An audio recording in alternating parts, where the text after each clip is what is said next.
Hello, today I'm going to talk a little bit about PURA syndrome. That is the disability that I chose to speak about today.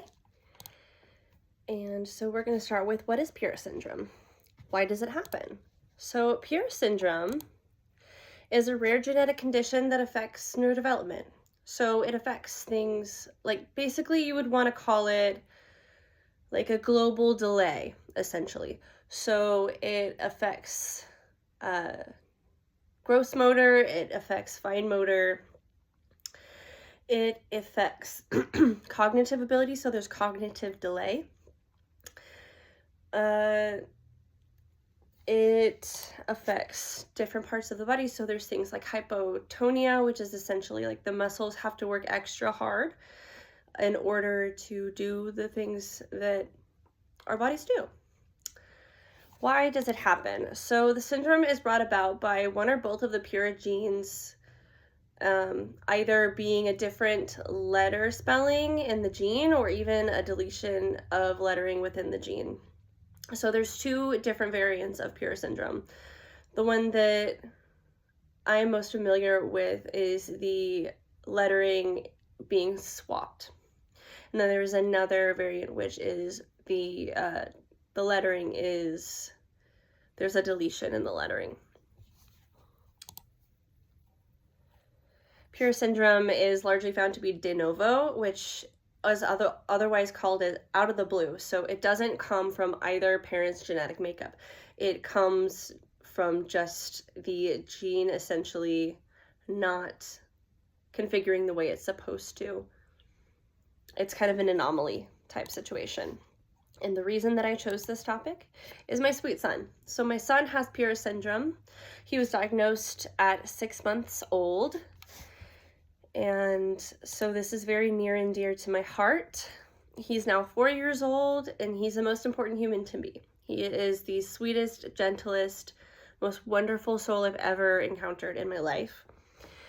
He is nonverbal, non-ambulatory, so that means that he doesn't speak. He can do certain things like nod his head for yes, do a little bit of sign, shake his head for no. He can crawl, but he's not quite walking at this point. And yeah, so he's why I chose this topic. I think it's really important to bring awareness because there are such a small amount of people diagnosed. And there's a potential for it to be way more diagnosed and way more present where it's just new. The history of PURA syndrome. So yes, like I said, this is new. So in 2014, there was a Hunt et al. In 2014 basically revealed and discovered aspects of PURA syndrome that were more correlating with the variant where the lettering is in the wrong place. And then Elani et al. In 2014 we're seeing more of the deletions, and that included neonatal hypotonia, seizures, encephalopathy, and then there was an overall kind of assessment of what has been done and what the overview, if you will, of what they know about PURA syndrome done in 2021, and this was Molitor et al. There is more research being conducted. I think that they have studied about 40 cases. They are working on biobanks, and they're working to understand more about PURA syndrome. And as I've said earlier, I believe, if not, I'm saying it now, so far there are approximately 750 cases diagnosed worldwide. So very rare, very new, not a whole lot of research.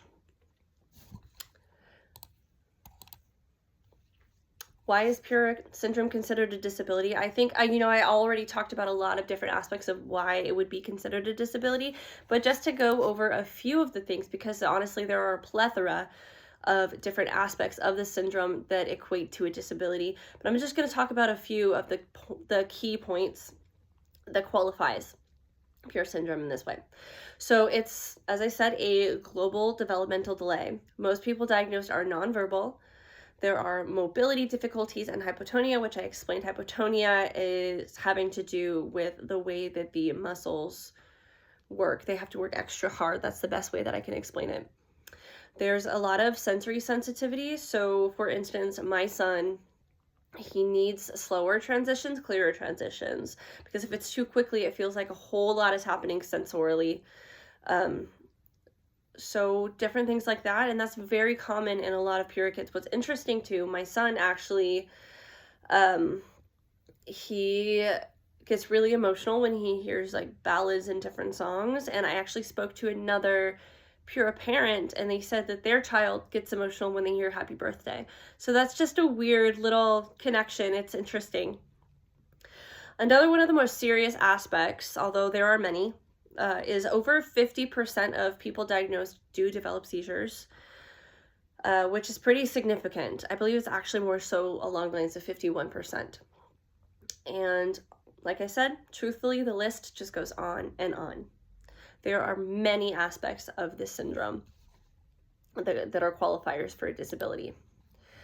And so as I said, there's many different aspects that would qualify this as a disability, and that includes the symptoms or the things that you are seeing with someone with PURA syndrome. So I'm just going to cover some of the important aspects. Speech and language delay being one, moderate to profound learning delay, gross and fine motor delay, overstimulation, hypotonia, and as I said before, about 51% of the people diagnosed develop seizures. Pardon me. Is there a cure? No, there is not a cure for PURA syndrome. PURA syndrome is a genetic condition that is part of a person's genetic makeup. It is just the way they are. Just as someone with Down syndrome is going to always have Down syndrome, someone with PURA syndrome is always going to have PURA syndrome. I will say, I did not put this down here, but there's actually no... Given that there aren't any complications, people with PURA syndrome are expected to have a regular life expectancy. So that's something interesting that I thought I would bring up. So it's some typical academic and non-academic services. I do have experience in this because my son does have a lot of these things. IEP is very, very important. My son is lucky enough to be at a school here in Bakersfield that is the best school for kids with disabilities, Richardson Child Development Center, excellent. And he does have an IEP, and I get regular quarterly updates on where he's at. And then annually, we discuss how we're going to tweak his IEP. Also, assistive technology is an option. My son does not have that yet. He's just working on some nonverbal communication, such as shaking his head yes, shaking his head no, some sign language, etc. Speech therapy is great. That is another great tool to utilize to assist nonverbal children in communication. Occupational therapy, so that's more has to do with fine motor skills, like being able to pick things up with a pincer grasp, a 3-point grasp, etc. Feeding accommodations, my son is, as I said, in occupational therapy, and people with PURA syndrome generally have difficulties with fine motor skills, so they are going to need assistance with feeding. Things like making sure they have a bib, assistance with eating, assistance with holding a spoon. Also, a lot of these people are going to need assistance with toileting. Some people can indicate that they need to use the restroom and get assistance to use the restroom. Some are in diapers. My son is 4.5 years old in diapers. I'm not sure if he's ever going to be able to sit on the toilet on his own. I will probably more than likely have to accommodate that. So that is something that has to be considered when he's in a classroom. All of these things have to be considered and have to be accessible. Seating accommodations. For instance, my son, pardon me, has a chair that has straps and has a belt so he does not fall over. Also, it has a tray for him to work on. Making sure that the furniture is not only accessible for children who are in preschool, but also for children who may be in wheelchairs or have mobility aids is very important, because a lot of people with PURA syndrome almost all people with PURA syndrome do have issues with mobility. It is also important, especially if the child maybe has issues with seizures, to be monitoring their health and administer medication as needed. Physical therapy or movement programs. So physical therapy is more of a science, whereas movement programs, although they do align, they're a little bit less intense as physical therapy. Also transportation. So if a child is non-ambulatory or a child cannot sit themselves up, it is important that there is transportation available to them and they have a proper seating in order to make sure that they are safe. So things like strollers. My son has a stroller that has 4 points to where it's connected in the bus that he takes. And these are just a few of the things and the services that need to be accessible to children of special needs. So how PURA syndrome affects the family, and what are some support services? So familial experiences. From my experience, PURA syndrome is a profound disability, so there are profound shifts in life and its expectations. With this disability and any other moderate to severe disability, there come many things, and to name a few, parents will need to provide and facilitate significant assistance with all aspects of the child's life forever. Honestly, forever. This is lifelong. So that's just a really big shift in what your expectations would be. Something I did put down grief. So something that is also very prominent and something that is very important that a parent will perpetually go through is grieving their expectations for what they saw for their child and what they saw for themselves. And there's a lot of stress and anxiety, especially if a child is nonverbal. They can't communicate with you as easily, so you are just doing your best. And also seeing these delays, although you understand that they have a syndrome, you feel like maybe you're not doing enough. And if you are, as a parent with a child with a severe disability, you are very focused on your child. So you're going to also have issues with social isolation and financial strain, because your child needs to go to different therapies. Your child needs extra care. So you're going to have to make sure that you are there for those things, and he or she can get to those things. So that can hinder your making money, right? So because you're going to be needing to make sure he's accommodated or she's accommodated with those things. So those are just a few of the things. There's a lot.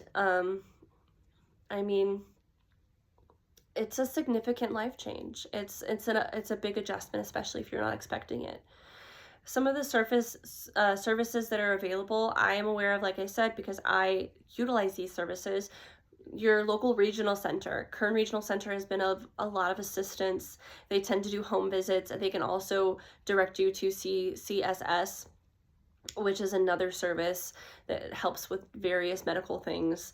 Social Security, which is also going to be touching on that financial strain that you may be experiencing and making sure that your child or that child has everything that they need. In-home support services. So again, this is going to support the parents if they need to go to the grocery store, if they need to go to work, etc. That is a great resource. There are also parent training information centers, so they feel more prepared on how to take care and better accommodate their nonverbal or non-ambulatory child. I think it's important when you are working in a preschool or any school for that matter, if you have children with disabilities, or that you are in a classroom where there's Gen Pop and there are also children with disabilities, I think it's important in general to have pamphlets readily available, to have those phone numbers readily available, so the parents know where to reach, and you can be of support to those parents and lift them up and help that kid get to where they need to go and help those parents get to where they need to go. So those are just some of the services available. So I'm going to go into how to modify a typical preschool classroom. So I'll just talk about a couple different things. I will talk about non-ambulatory children and mobility aid children and making that classroom safe for them. So a couple different things. It's important to make sure there are clear pathways and accessible furniture, which I already talked about previously. Making sure when you, let's say, have a table, there is space enough for maybe a wheelchair or a mobility aid to be there. Making sure there are straps if a child cannot hold themselves up properly. Making sure that if a child is using a mobility aid, they have a clear path to get to where they need to go. A nonverbal friendly child, a nonverbal child also will need things like visual supports. So, for example, I have it exemplified on this slide, having a picture of the different parts of the routine. Clear and simple instructions are also very, very important. It's important to also have access to sensory exploration, such as maybe a slime section, or maybe a sand play section, a water play section, different things of that nature. It is also important to make sure that there are special education supports, like there maybe is an aide present at all times if that is what that child needs. Though with a syndrome such as this, more than likely and preferentially, the child will be in a predominantly special education classroom. But as a lot of the time, these children, at least for parts of their days, will be in the mainstream or Gen Pop classrooms, it's important to consider these things and make sure that they are accessible to these children.